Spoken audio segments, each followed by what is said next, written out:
My fiancé cheated on me with his ex at his bachelor party and texted me. I went back to her because she's better than you. I was staring at my phone screen in the break room when my entire world collapsed into a single text message. Not a call. Not even the decency of a voice explaining what was happening. Just words on a screen that made my coffee taste like ash in my mouth. The message was from Trevor, my fiancé of 2 years, currently at his bachelor party 3 states away. I need to tell you something, and I can't do this over the phone, so I'm just going to say it. I ran into Cassidy last night at the hotel bar. We talked for hours, and everything I felt for her came rushing back. We spent the night together, and I've decided to give us another real chance. I know the timing is terrible, but I can't marry you when my heart is somewhere else. I'm keeping the ring since I'll probably use it with her eventually. I'm sorry. I read it 3 times, 4 times, 5 times, each time hoping the words would somehow rearrange themselves into something that made sense, something that didn't feel like a bomb detonating in my chest.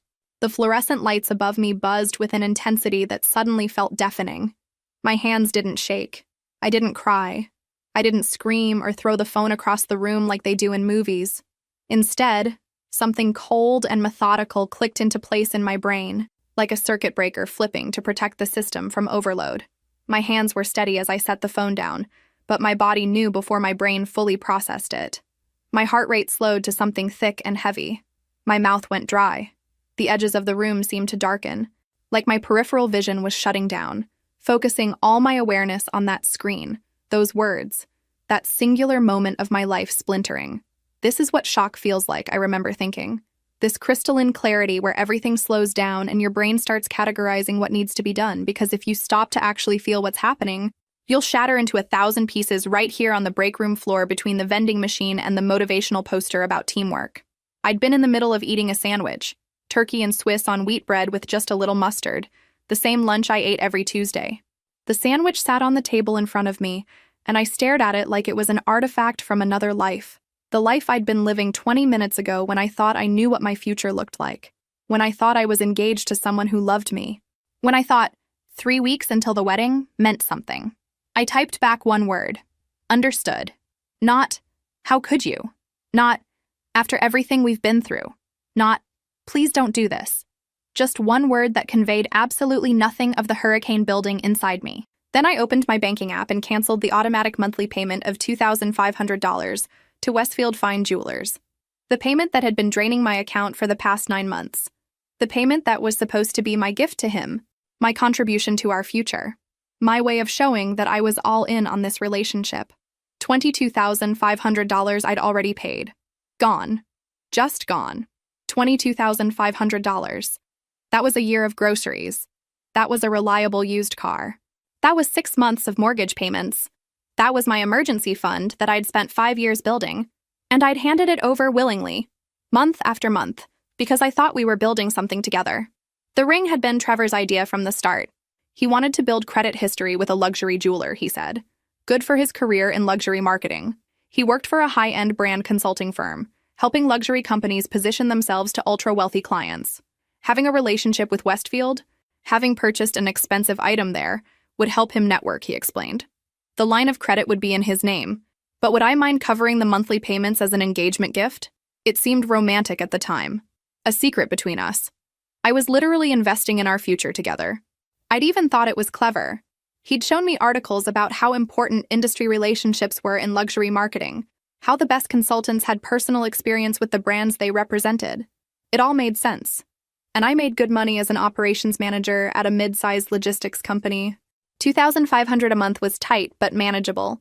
I'd cut back on other things, stopped going to yoga classes, started bringing lunch from home every day instead of ordering out, canceled my house cleaning service, small sacrifices for our future. Now that investment was about to become his problem. I drafted an email to the jeweler with a copy of the payment cancellation and a brief explanation. I am no longer responsible for this account. The borrower is Trevor Ashworth. All future correspondence should go directly to him. Attached, please find documentation of the payment cancellation and notification that I will not be making any further voluntary contributions to this account. It was 1:47 in the morning. I couldn't sleep, obviously. My mind was racing through every conversation, every moment, every red flag I might have missed. I sat on the floor of my apartment that I'd bought 1 year before I even met him, that I'd been so proud of buying at 29 with money I'd saved working 60-hour weeks, and systematically changed the code on my electronic door lock. Then I started making a list of everything that needed to be canceled. The venue, $15,000 in non-refundable deposits, gone. We'd booked the historic mansion in the Garden District a year ago. I'd fallen in love with the way afternoon light filtered through the oak trees. The catering, $3,000, gone. I'd spent 4 hours at the tasting, carefully selecting each course. The photographer, the florist who'd promised the most romantic setup, the band who'd learned our song, another $7,000 scattered across vendors I'd spent months selecting. And then the dress, $3,200 hanging in my closet in a protective bag. Ivory lace with a sweetheart neckline that had made my mother cry when she saw me in it. "You look so beautiful, baby," she'd said. Now I'd have to figure out what to do with it. Donate it? Sell it? The thought of it made me sick. Those deposits represented 2 years of careful saving. $15,000 for the venue with the oak trees where I'd imagined walking down the aisle. $3,000 for catering. Another $7,000 scattered across the photographer we'd booked 18 months in advance. The florist who'd promised the most romantic setup. The live band who'd learned our song. And $3,200 for a dress hanging in my closet that I'd never wear. $25,000 that had been earmarked for a down payment on a bigger place. Now just gone. The price of trusting someone who could send a breakup text at 1 in the morning because he was too cowardly to hear me cry. By 3 a.m., I had sent emails to 17 different vendors. Most of them would keep the deposits. Some of them sent immediate automated responses confirming my cancellation and thanking me for my business. That last part felt like a slap. I changed all my streaming service passwords. He'd been using my accounts for everything: movies, music, even my premium meditation app that I'd bought specifically to manage the wedding stress. Every shared password got updated. Every joint anything got separated. I was methodically erasing him from my life while he was probably sleeping off his reunion with Cassidy, completely unaware that his financial situation was about to implode. The boxes of wedding invitations sat in my closet. Custom letterpress, cream cardstock with gold foil edges, 35 invitations at $40 each. I'd been so proud of them when they arrived. Now I shoved them all into a garbage bag without looking at them too closely. I finally collapsed into bed around 4 a.m. My alarm went off at 7. I'd slept maybe 3 hours, and those hours were filled with fragmented dreams where I kept trying to find something I'd lost but couldn't remember what it was. My phone started ringing at 8:15. I was in the shower, letting the hot water run over me and pretend I was washing away the previous 12 hours. Pretending that if I scrubbed hard enough, I could scrub away the feeling of being discarded like trash. When I finally checked my messages, there were 6 missed calls and 3 voicemails. The first voicemail was from Danielle, one of Trevor's close friends from college. Her voice was tight with barely concealed irritation. "Hey, Sloan, Trevor's card got declined this morning and he's freaking out. Did you forget to make the jewelry payment? He's saying something about you canceling it, but that doesn't make any sense because why would you do that? Can you call me back? He's really upset, and honestly, this is kind of messed up timing with everything he's going through right now. Just call me back so we can sort this out." Everything he's going through? Like he was the victim here. Like I was supposed to feel sorry for him because his credit card got declined after he cheated on me. I deleted it without finishing. The second was from Trevor's mother, Patricia. No greeting, no pleasantries, just straight into it with that tone she used when she was trying to sound reasonable, but was actually furious. "Sloan, I don't know what's going on, but you need to fix this situation with the ring payment immediately. Trevor promised me everything was taken care of financially. This is unacceptable. That ring represents a significant investment, and you can't just stop paying for it because you're angry. I raised my son better than this, and I know you're better than this too. Call me back right now so we can handle this like adults." Like adults. She wanted me to handle this like an adult. Her 31-year-old son had sent me a text message at 1 in the morning to inform me he was cheating on me and keeping an $80,000 ring, but I needed to be the adult here. I deleted that one too, my hand shaking now. Not from fear or sadness, but from pure rage. The audacity of these people. The absolute audacity. The third was from a number I didn't recognize. I almost skipped it, but something made me listen. "Hi, this is Karen from Westfield Fine Jewelers. We're calling because your payment for account ending in 4791 was declined this morning, and we also received your email. We need to clarify some things about the account responsibility. Please call us back at your earliest convenience." I saved that one. I'd need to forward it to my lawyer. My lawyer. I needed a lawyer now. This was my life at 32 years old. I needed a lawyer because my fiancé had cheated on me and I'd stopped paying for his $80,000 ring.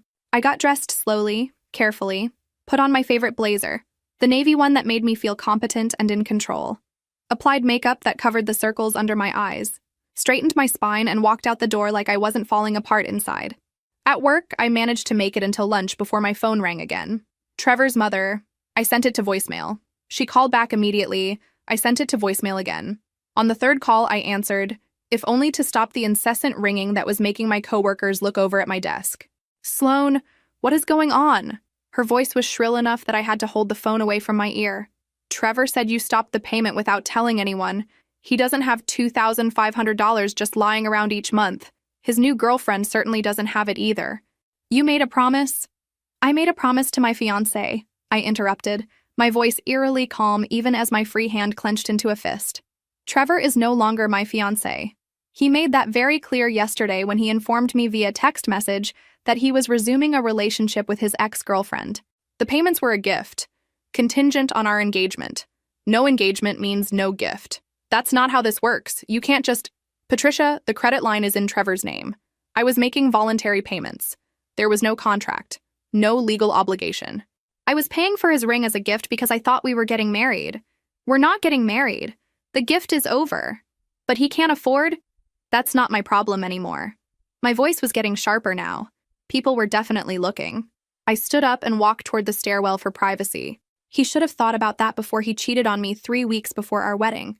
He should have thought about that before he decided to keep an $80,000 ring that I've been paying for. Those were his choices. Now he gets to live with the consequences.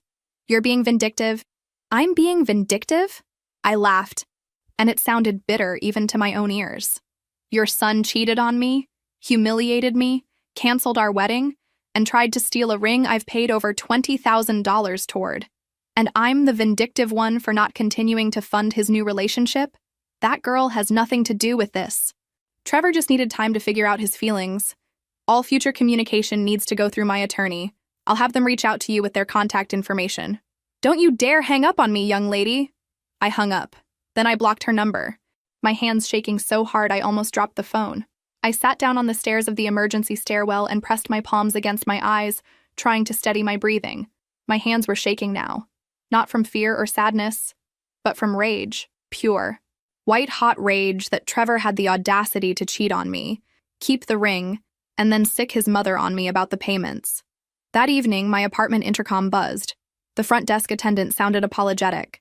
Miss Sloan, there's a Trevor Ashworth here to see you. He says it's urgent. Tell him the access code has changed and he needs to schedule a time through my attorney to collect his belongings. He's saying he lives here? He doesn't. The lease and deed are in my name only. He never changed his legal address. Never paid rent, never signed any cohabitation agreement. If he refuses to leave, please call building security. There was a pause. I could hear Trevor's voice in the background, raised and angry. Understood, the attendant said finally. I'll relay that message. 30 minutes later, my doorbell rang. I checked the security camera feed on my tablet. 2 police officers stood in the hallway. Behind them, Trevor was gesturing animatically, and beside him, oh, this was rich. Cassidy stood with her hand in his, looking like she was playing the role of concerned girlfriend in a made-for-TV movie. She was pretty, I'd give her that. Long dark hair, perfect makeup even at 7 p.m. She wore a designer dress that probably cost more than my monthly car payment. I buzzed them in, already pulling up documents on my phone. The older officer looked tired, like this was the 10th domestic dispute call he'd responded to that day. Ma'am, we got a call about an illegal lockout situation? I handed him my tablet, already open to a photo of the property deed. This is my apartment. I'm the sole owner. Here's the deed dated 3 years ago, 2 years before I even met Trevor. He never lived here officially. He stayed over frequently but never changed his legal address, never paid rent, never contributed to the mortgage, never signed any kind of cohabitation agreement. I can provide utility bills in my name only if you need them. The younger officer was reading something on Trevor's phone, his eyebrows rising slightly. Sir, this message here, did you write this? I couldn't see Trevor's face clearly from where I stood in my doorway, but I heard the defensive tone in his voice. Yes, but that's taken out of context. It says pretty clearly that you're ending the relationship and keeping the ring. The officer looked at me. Did he give you this ring back? No. He's currently wearing it. All 3 officers, because yes. Apparently, this situation had warranted 3 officers, looked at Trevor's left hand. Sure enough, the enormous diamond engagement ring glinted under the hallway lights. Because yes, he'd insisted on a style flashy enough to impress his luxury marketing clients, flashy enough that it could work as either an engagement ring or a statement piece. It's unisex, he'd said. Really sophisticated. The older officer sighed deeply.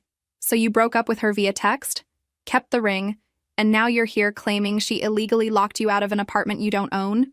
She's holding the ring hostage. That's $80,000. That you financed, I said calmly, still standing in my doorway. In your name. I was making voluntary payments as a gift. Gifts stop when relationships end. The credit line was always yours. The debt was always yours. I just stopped paying for it. Cassidy's face had gone pale.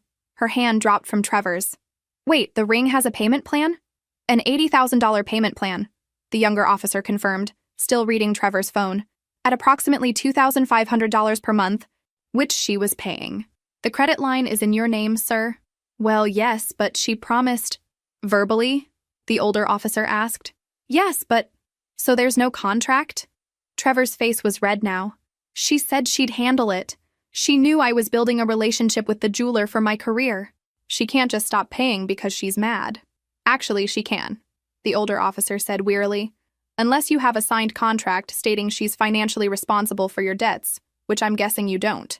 This is a civil matter, not a criminal one. Trevor. You told me it was paid off. Cassidy's voice cracked. The older officer held up his hand. This is a civil matter. Sir, you need to arrange property collection through proper legal channels. Ma'am, you're within your rights to change your locks. We're done here. As they turned to leave, I heard Cassidy's voice rising in the hallway. $80,000? In your name? Are you fucking kidding me right now? I closed the door, walked to my couch, and sat down. Then I laughed. It wasn't a happy laugh. It was the kind of laugh that comes when you realize your life has turned into such an absurd nightmare that laughter is the only response that makes sense. The next morning, I woke up to 17 text messages from people I barely knew, all asking if I was okay or telling me they'd seen the posts. I had no idea what they were talking about until my coworker Priya pulled me aside during our morning meeting. Have you checked social media today? She asked quietly. No. Why? She showed me her phone. Cassidy had posted a long, emotional essay about how she and Trevor had rekindled their once-in-a-lifetime love, but now his vindictive ex-fiancé was trying to destroy their happiness out of jealousy. The post painted me as someone who had manipulated Trevor into debt, then abandoned him financially when he finally found the courage to follow his heart. The post had been shared 43 times. Multiple people I knew had commented, defending Cassidy and calling me cruel. People who had never asked me what actually happened. There's more, Priya said gently. She scrolled to another post. This one claimed I was withholding an expensive ring that rightfully belonged to Trevor and using legal threats to harass them. My face burned. This is insane. I know. But Sloan, David from marketing shared it. So did 2 people from accounting. And your manager saw it before I could warn you. My stomach dropped. Rebecca saw this? She wants to talk to you at 2. The meeting with Rebecca was excruciating. She sat across from me, hands folded on her desk, expression carefully neutral, and that way managers have when they're about to deliver news they know you won't want to hear. Her office was impeccably organized, everything in its place, a contrast to the chaos currently consuming my life. I want to be clear that your personal life is your own business, she began, her voice measured. However, when it starts appearing in public forums where clients and colleagues can see it, it becomes a professional concern. We've had 3 people reach out to HR asking questions. One of our clients saw the posts and asked if the company knew what was happening with one of our operations managers. My stomach twisted. A client? The situation is creating conversation. And in our industry, reputation matters. I'm not saying you've done anything wrong. I'm saying we need to understand the full picture. I pulled out my phone with shaking hands. This is what actually happened. I showed her the original text message from Trevor, the one that started everything, then the payment cancellation, then the police report from when he'd shown up at my apartment with Cassidy. Rebecca read everything carefully, her expression softening slightly as she scrolled through the evidence. He sent this at 1:47 in the morning, she noted, while I was asleep. Woke up to it in the break room the next day. She was quiet for a long moment, still reading. And the ring payments? He wanted to build credit with a luxury jeweler for his career. The line of credit was in his name, but I agreed to make the payments as an engagement gift. When he ended the engagement and said he was keeping the ring for his new girlfriend, I canceled my voluntary payments. The debt was always his. Rebecca closed my phone and handed it back to me. "I believe you," she said finally, and the relief that washed over me was almost physical. But Sloan, this woman has created a public narrative, and perception matters. The people sharing those posts don't know what I know. They're not seeing the evidence. They're seeing an emotional story that confirms whatever they already believe about relationships and breakups. So, what do? My voice cracked slightly. She's lying about me in public spaces. People I work with believe her. How do I fix that? You don't respond publicly, Rebecca said firmly. That's my advice. Though ultimately, it's your decision. Responding publicly might make it worse. It turns into he said, she said, and suddenly you're both fighting in the comments of social media posts. Document everything, work with your attorney, and let the truth come out through proper channels. But be aware that some damage has already been done, and it may take time to repair. I nodded, feeling numb. Is my job in danger? No, she said, and her voice softened. You're good at what you do. Your work performance is excellent. But I need you to be aware that this is affecting how some people see you professionally, and we need to manage that carefully. Keep your head down, keep doing good work, and let your attorney handle the legal aspects. Can you do that? Yes. Good. And Sloan, I am sorry this is happening to you. For what it's worth, I think you're handling it with a lot more grace than most people would. When I left her office, I went straight to the bathroom and stared at my reflection in the mirror above the sinks. The woman looking back at me had dark circles under her eyes despite the 3 layers of concealer I'd applied that morning. Her jaw was tight, shoulders hunched. She looked like someone barely holding it together because that's exactly what she was. I locked myself in a stall and finally let myself cry. Not for Trevor. I was done mourning him. I cried for the version of my future that had died with that text message. For the home I'd imagined us building, with a yard for kids and a kitchen where we'd cook together on Sunday mornings. For the trust I'd given so freely, believing that when someone said they loved you, it meant something. For the $25,000 in deposits that represented 2 years of brown bag lunches and skipped yoga classes and saying no to girls' trips because I was saving for our future. I cried for the fact that doing nothing wrong, being the victim of someone else's cruelty, still somehow meant I was the one sitting in a bathroom stall at work trying to muffle my sobs so my coworkers wouldn't hear. When I got home that evening, I called my older sister, Diane. She'd been through a brutal divorce 5 years earlier. If anyone would understand, it was her. He's claiming what? Diane's voice was sharp. That you fraudulently induced him to open the credit line? His lawyer sent a formal demand letter.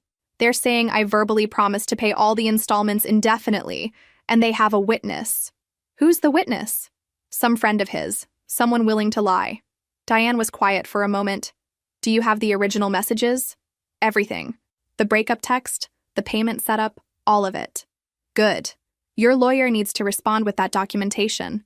Also, Sloan, this is going to get worse before it gets better. Are you prepared for that? I wasn't.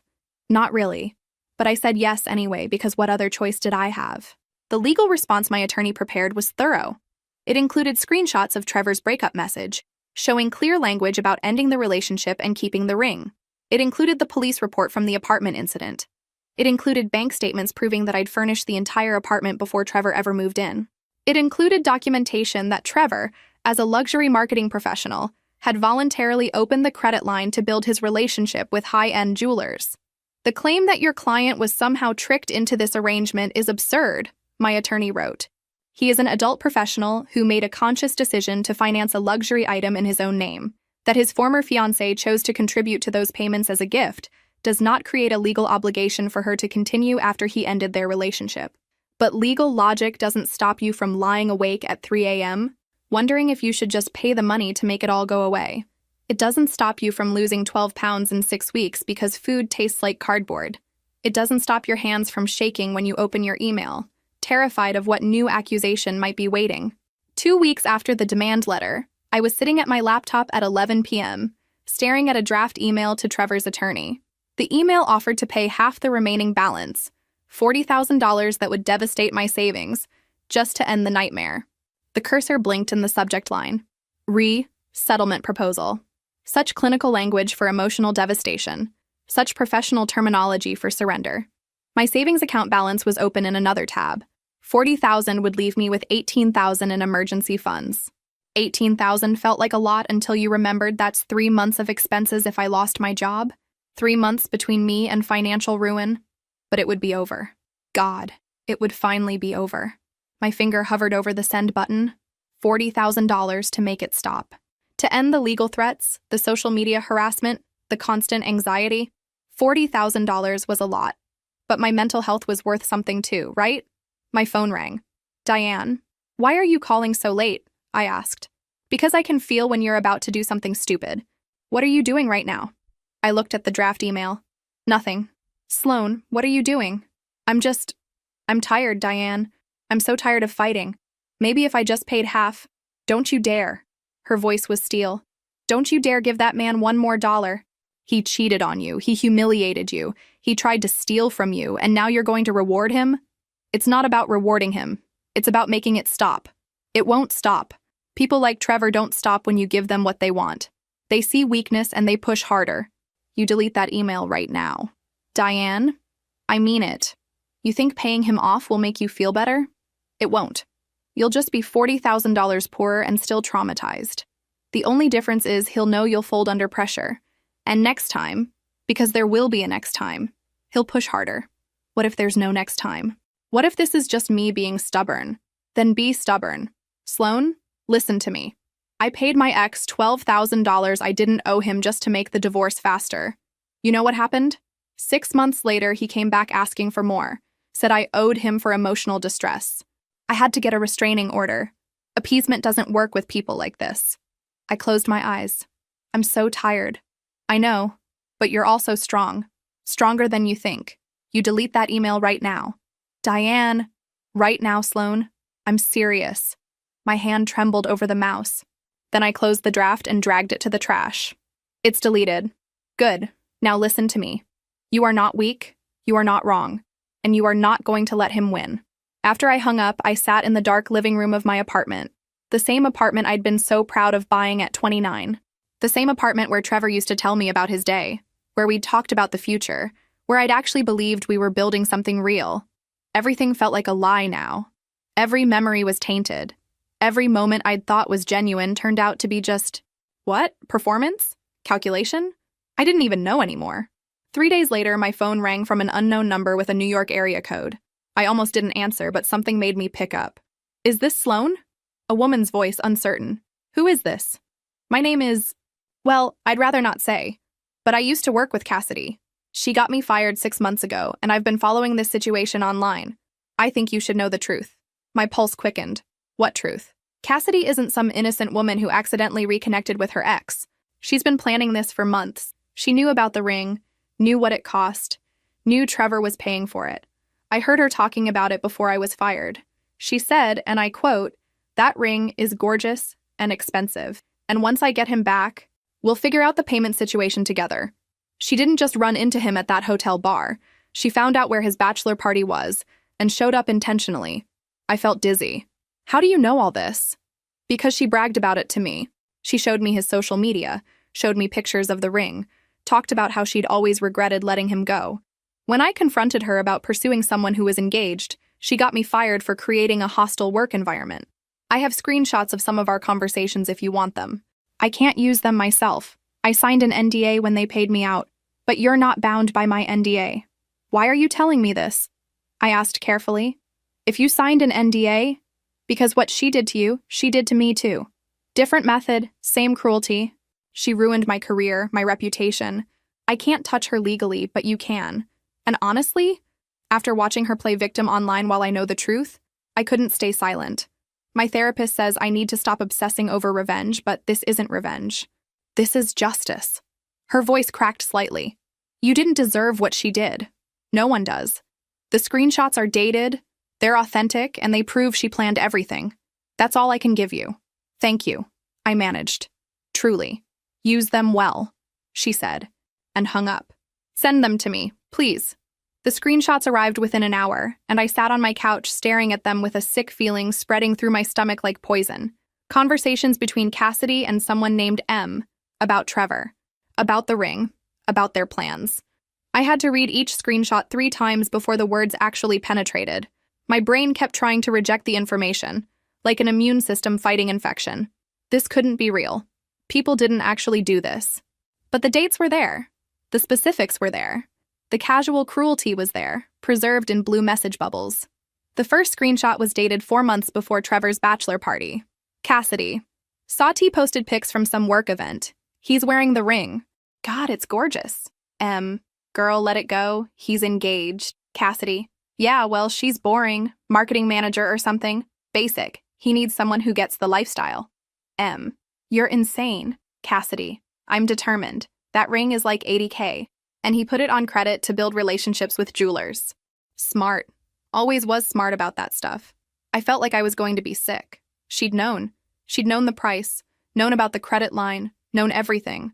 This wasn't just watching from a distance. This was reconnaissance. This was strategy. The next screenshot was from 3 months ago. Cassidy. His bachelor party is at the Harbor Hotel in July.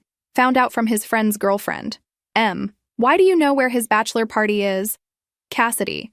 Research. I'm just saying if I happened to be at that hotel bar that night. This is stalker behavior. Cassidy. It's not stalking, it's fate. We're meant to be together. This engagement is just a detour. My hands were shaking so hard I almost dropped my phone. This wasn't an accident. This wasn't a chance encounter at a hotel bar. This wasn't Trevor running into an ex and realizing old feelings were still there. This was calculated, premeditated, orchestrated like a military operation. Another screenshot from 2 weeks before the bachelor party. Cassidy. Booked a room at the Harbor Hotel July 20th, 22. Same weekend as T's bachelor party. Coincidence? I think not. You're going to show up at his bachelor party? Cassidy. I'm going to show up at the hotel bar. What happens after that is destiny. Destiny. Right. What about his fiancé? Cassidy. She'll get over it. And honestly, he deserves better than some girl who pays his ring payments like he's a charity case. That last line. That fucking line. Like my generosity was something to mock.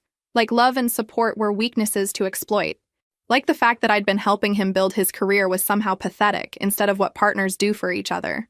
There was even a screenshot of a search history showing Cassidy looking up the hotel where Trevor's bachelor party was booked. Another showing her researching me on social media, scrolling through my posts, studying my pictures like I was a target to eliminate.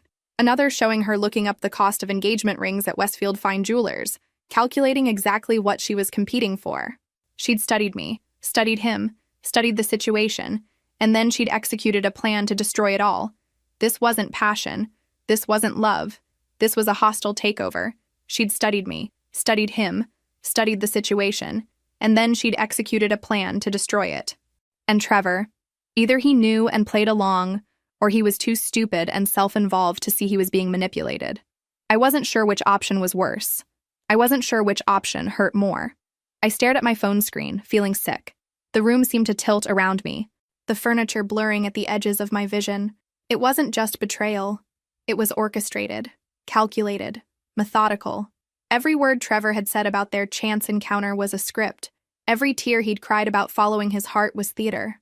And I'd been the fool paying for tickets to my own humiliation. My apartment tilted. The walls seemed to breathe. The ceiling pressed down. I ran to the bathroom and threw up, my body physically rejecting the truth of what had happened to me. I knelt on the cold tile floor. My forehead pressed against the toilet bowl and heaved until there was nothing left.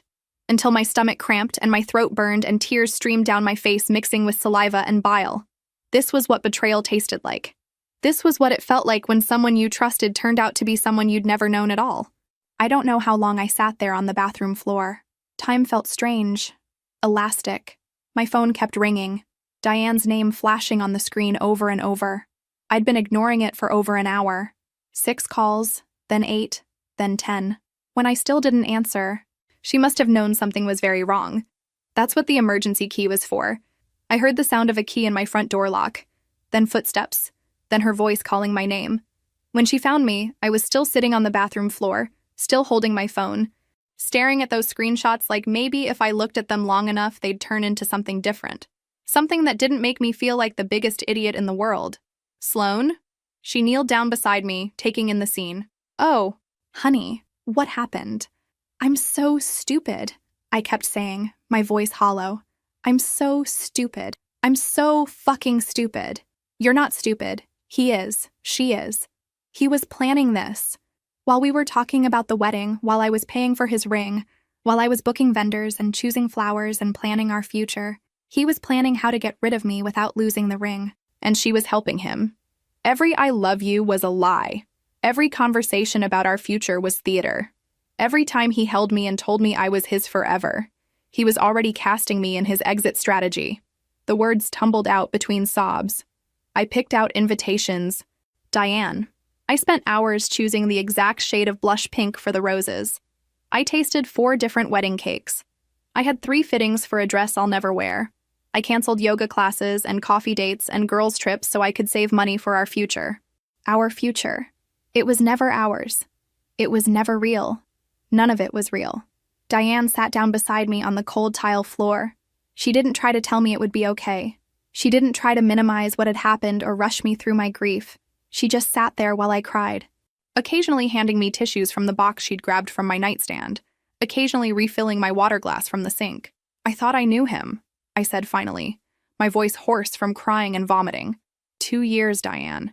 2 years of my life with someone who was capable of this level of deception. 2 years of believing I'd found my person. 2 years of building a life with someone who was just using me, using my apartment, using my money, using my trust, using everything I gave him and planning his exit the entire time. You knew who he pretended to be. That's not your fault, that's his. But I should have seen it. There must have been signs, red flags I ignored, warning signs I missed because I was too in love or too stupid or too desperate to believe someone actually wanted to build a life with me. Stop. Diane's voice was firm. Stop doing that. Stop making this your fault. He lied. She manipulated. That's on them. Not you. You trusted someone you loved. That's not stupidity. That's being human. But it felt like stupidity. It felt like I'd painted a target on my back and handed them both arrows. It felt like every moment of the last 2 years was now contaminated. Every memory now a lie. Every plan now a joke I hadn't been in on. But it felt like my fault. It felt like I should have seen something, noticed something, protected myself better. The apartment was full of ghosts now. The ghost of every dinner we'd shared, every movie we'd watched, every morning I'd woken up next to him thinking I was safe. 2 days later, Trevor's attorney sent another letter.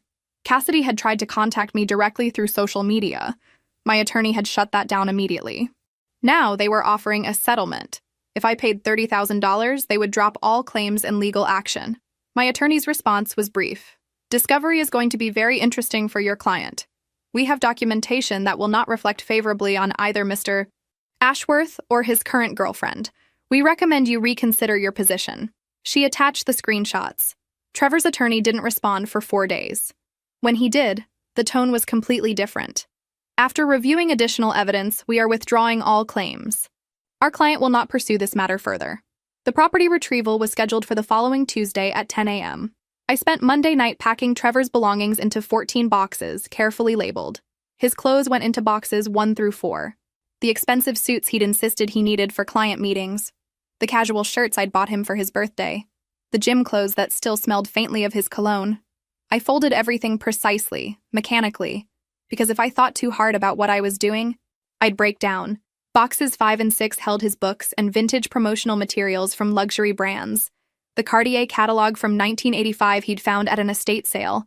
The Tiffany lookbook from the 90s he'd been so excited about. I'd listened to him talk about these things for hours because I'd loved him and wanted to understand what he loved. The remaining boxes held his electronics, his favorite coffee mug with the stupid marketing joke, his electric toothbrush, his expensive skincare products. Each box was a meditation in letting go. Every piece of tape was a goodbye. Every labeled box was a door closing on a chapter I never wanted to reopen. The police officer who supervised the removal was the same older cop who'd responded to Trevor's initial complaint. When he arrived, he gave me a slight nod of recognition, something almost like respect in his eyes. "We meet again," he said quietly. "Third time's the charm," I replied, managing a small, tired smile. Behind him came my attorney, looking professional in her suit despite it being a Saturday. Then Trevor and his mother. Trevor looked terrible. He'd lost what must have been 15 or 20 pounds. His eyes were sunken, underscored by dark circles that no amount of sleep would fix. His hands visibly shook as he signed the property receipt. His mother, Patricia, immediately tried to push past everyone to inspect my apartment, her purse clutched tight to her chest like armor. I want to verify that nothing is missing. I want to check every room. This is my son's property. I'm sorry, ma'am, but all items on the agreed list are in these labeled boxes, my attorney said, physically blocking the doorway with surprising firmness for someone who stood barely 5'3". There's no need to enter the premises. We followed the itemization provided by Mr. Ashworth himself. Everything listed is present and accounted for. I don't trust her. Patricia's voice rose. She's vindictive and manipulative. Who knows what she's keeping or damaged out of spite? The list was prepared based on Mr. Ashworth's own itemization, signed and notarized. My attorney pulled out a folder, maddeningly calm. Everything listed is here. If you'd like to dispute any item, we can schedule a follow-up inspection with a neutral third party present, but that will require additional legal fees and a formal petition. The cost would be approximately $2,000 for the neutral inspector, plus legal fees for both parties. Would you like to proceed with that option? Patricia's mouth snapped shut. Trevor put a hand on her arm. Mom, it's fine. Let's just get the boxes. They started loading boxes in silence. The only sound the scraping of cardboard against the hallway floor, and Patricia's occasional huffing sighs of martyrdom. As they worked, I stood in my doorway with my attorney, watching this final dismantling of what I'd thought was my future. Trevor paused halfway through, holding box 7. He looked at me, really looked at me for the first time. Can we talk? Just for a minute, please? No, my attorney said firmly before I could even consider it. Please, Sloan, 5 minutes. Just you and me. I need to…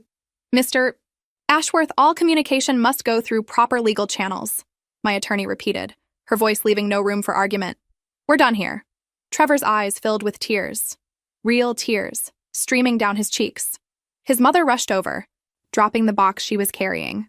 This is emotional abuse, she shouted at me. Look what you've done to him. Ma'am, please lower your voice, the police officer said, stepping forward slightly. But Trevor was still looking at me, crying openly now. This is all wrong, he said, his voice breaking. You should have protected me. That's what people who love each other do. They protect each other from making mistakes. I made a mistake, and instead of helping me fix it, you're destroying my life. You knew I couldn't afford this ring on my own. You knew the payments were too much for me. You should have told me it was a bad idea. You should have stopped me from getting in over my head. The manipulation was so transparent, it would have been funny if it wasn't so pathetic. He'd cheated on me, tried to keep an expensive ring, sued me for the payments, had his girlfriend trash me online, and now he wanted me to take responsibility for his financial decisions? Now he wanted me to feel guilty for not preventing him from making bad choices? The law is clear on this matter, my attorney said calmly, pulling out yet another document. Ms. Sloan had no legal obligation to continue voluntary payments after the relationship ended. This matter is resolved. Please take your belongings and leave the premises. Trevor's mother put her arm around him like he was a wounded child, stroking his hair while shooting daggers at me with her eyes. We'll sue for emotional distress. You're abusive and manipulative, and everyone will see it. We have witnesses. We have documentation of how you've treated him. A judge will see through your lies. Feel free to pursue that avenue if you wish, my attorney replied, utterly unfazed. We'll be happy to present all evidence in court, including the documentation about the premeditated nature of Mr. Ashworth's infidelity, the screenshots of Ms. Cassidy's planning and stalking behavior, the social media defamation campaign, and the frivolous legal claims that have already been withdrawn. I'm quite confident about how that would play out in front of a judge. Additionally, we'd countersue for malicious prosecution and legal fees. So please, by all means, proceed if you'd like. Patricia's face went pale. Trevor's eyes widened slightly. Neither of them had expected us to have that much ammunition. They'd thought they were the only ones with evidence, the only ones with a story to tell. They finished loading the boxes in heavy silence, the earlier bravado completely deflated. As they were preparing to leave, Trevor paused with the last box in his arms and looked back at me one final time. I hope you're happy, he said, his voice breaking again. You got what you wanted. You made me into the villain, and now everyone thinks I'm some kind of monster. My credit is ruined.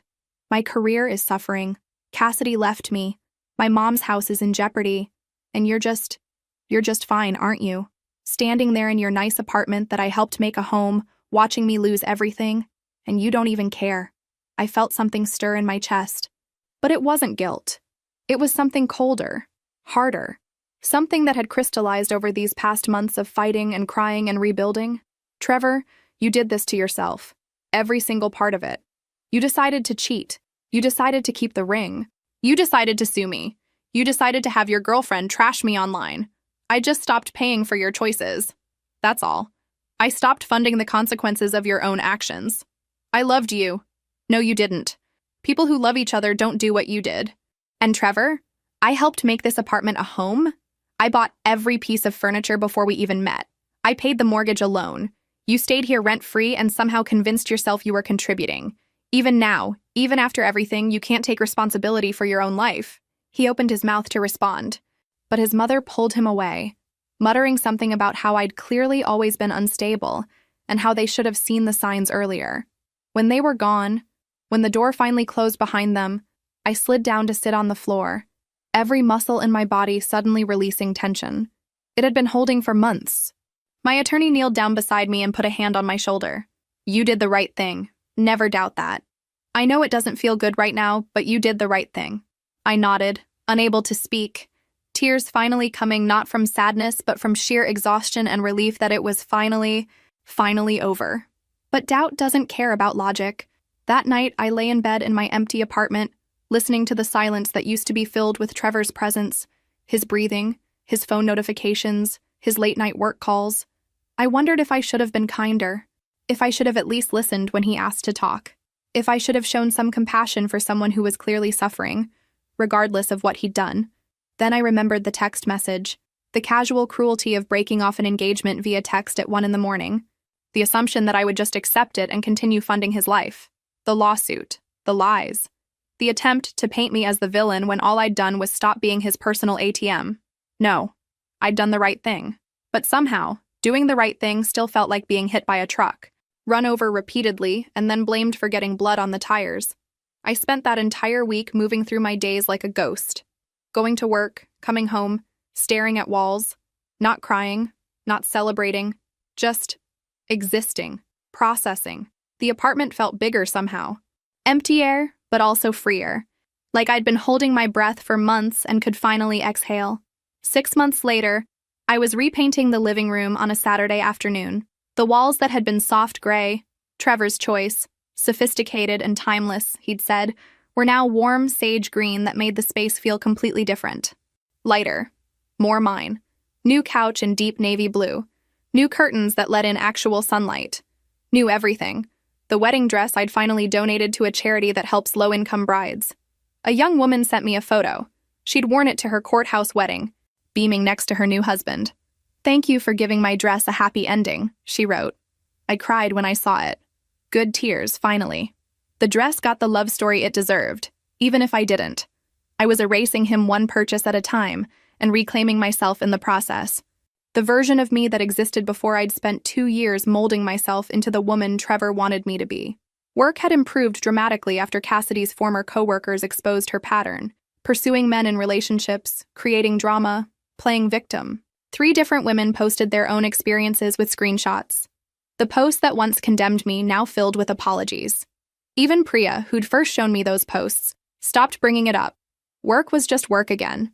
I'd gotten a promotion 3 months after everything settled. Not because of the drama, Rebecca had been clear about that, but despite it. Senior operations manager, overseeing 3 major accounts, leading a team of 6. The raise helped offset the $25,000 I'd lost, though that money was gone forever. A lesson about trusting the wrong person. When Rebecca offered me the promotion, she closed her office door and sat across from me, not behind her desk. "I want you to know this has nothing to do with sympathy," she said. "You earned this. Your performance during one of the worst periods of your life was exceptional. Most people would have fallen apart. You got stronger." I did fall apart, I admitted. Just not at work. That's called professionalism. That's called resilience. She smiled. "Take the weekend to think about the offer. But Sloan, you deserve good things. Don't forget that." I cried in my car for 20 minutes after. Trevor had declared bankruptcy at 30. The jeweler repossessed the ring and auctioned it. The $80,000 ring sold for $32,000. His credit score was in the low 400s. He'd moved back in with his mother because he couldn't qualify for an apartment lease. Cassidy had left him within 3 weeks of discovering his financial situation. posted something vague about realizing we wanted different things, and started dating an entrepreneur she met at some networking event. His mother really had taken out a second mortgage, $50,000 at a horrible interest rate. The jeweler demanded full deficiency balance plus interest and legal fees. Patricia was working 2 jobs now, trying to keep up with both mortgages. Part of me felt guilty about that. Not guilty enough to help. She'd been terrible to me, but guilty in that vague way you feel when you know someone is suffering even if they brought it on themselves. Trevor was living in her basement, working retail at an electronics store. His luxury marketing career was over. Once your credit tanks in an industry built on image and connections, there's no coming back. Danielle and his other college friends had quietly unfollowed me on everything. I didn't mind. I didn't feel good about any of it. But I didn't feel bad either. I felt nothing. And maybe that was the healthiest thing of all. I was at my usual coffee shop one Thursday, working on a logistics proposal when I saw him. Trevor sat in the corner with an old laptop, wearing an electronics store polo.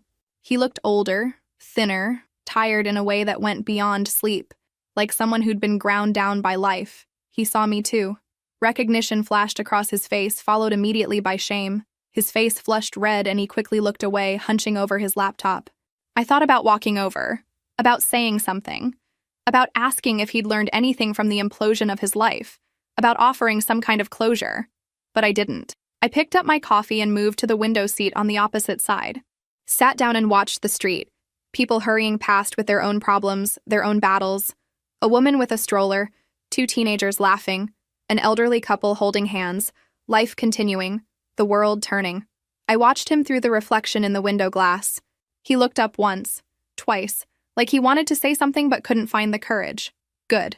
Let him sit with that feeling. Let him understand what it's like to want closure and not get it. 6 months ago, I would have wanted him to suffer. I would have wanted to walk over there and list every way he'd destroyed me, make him feel the weight of what he'd done. But now, I just wanted my coffee and my proposal and my afternoon back. The fact that I could sit 30 feet from him and feel nothing but mild annoyance at the coincidence, that was victory. Not the dramatic kind.